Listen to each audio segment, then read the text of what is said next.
संविधान भेट देऊन मान्यवरांचं स्वागत या ठिकाणी संपन्न झालेलं आहे। तेल भारत सरकारनं आयात केलं। आता 1.5 लाख कोटी रुपयाचं खाद्य तेल जर तुम्ही आयात करणार असाल तर तुमच्या सोयाबीनला भाव कसा मिळेल?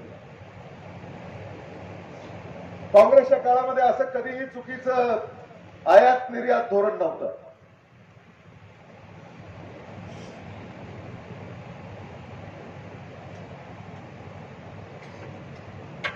आणि हे खाद्य तेल कोण आयात करतंय?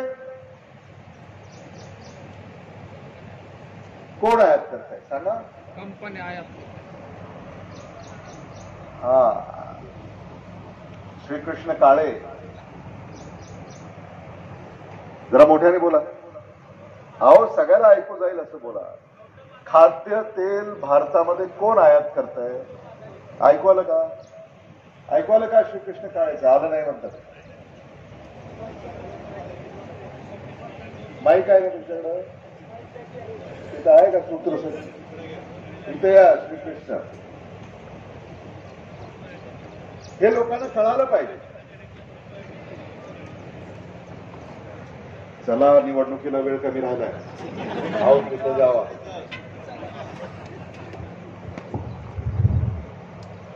भारत देशामध्ये खाद्य तेल 1.5 लाख कोटी रुपयाचं आयात कोण करतंय हा प्रश्न आहे।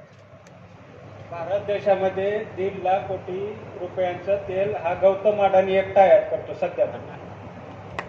कळालं का? ते खूप मोठी लॉबी आहे, त्यांच्यानंतर अनेक काही लोक आहेत त्यांचे। सभा झाल्यानंतर यांना संपर्क करा, अधिकची माहिती देते मला देते।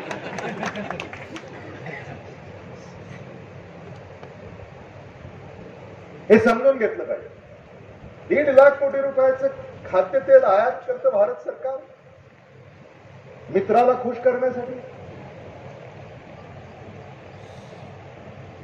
म्हणून सोयाबीनचे भाव वधारले नाही। मग आपण अशा सरकारला पुन्हा निवडून देणार का?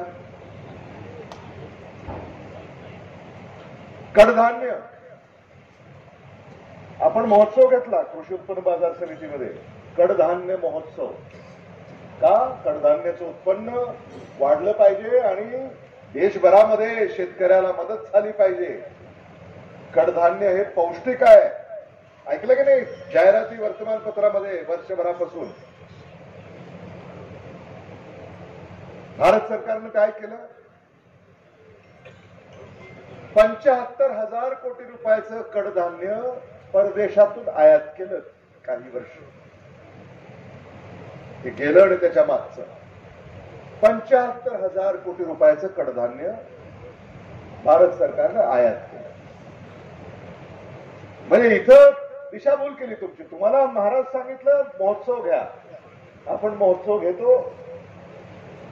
कडधान्य आता बाजारात येईल, शेतकरी कडधान्य शेतामध्ये घेईल। पण कुठून आलं कडधान्य? मोझांबिक, आफ्रिकेतल्या देशात मोझांबिक वर्ण कडधान्य आलं, अर्जेंटिना वर्ण कडधान्य आलं। आणि ते कडधान्य भारताच्या बाजारपेठेमध्ये आलं। कसा भारतातल्या शेतकऱ्यांना निभाव लागणार आहे?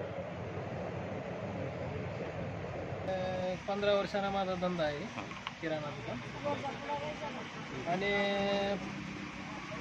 पहिलं जी सस्ताई होती ती आता राहिलेली नाही। आता सगळी महागाई झाली 10 वर्षात। आणि गॅस आधी 500ला होता, आता 1000-1100ला झाला। मग सोयाबीनचा भाव आधी 5 ते 7,000 होता, आता 4,000वर आलाय। सगळी महागाई करून टाकली आहे शासनाने। काय सध्या शेतकऱ्याला सोयाबीनला भाव नाही, सोयाबीनला भाव नसल्यामुळं सगळ्या अडचणीचा सामना आहे। आणि समजा कोणतं का सरकार आहे पण शेतकऱ्यासाठी फायदेमंद सरकार राहावं।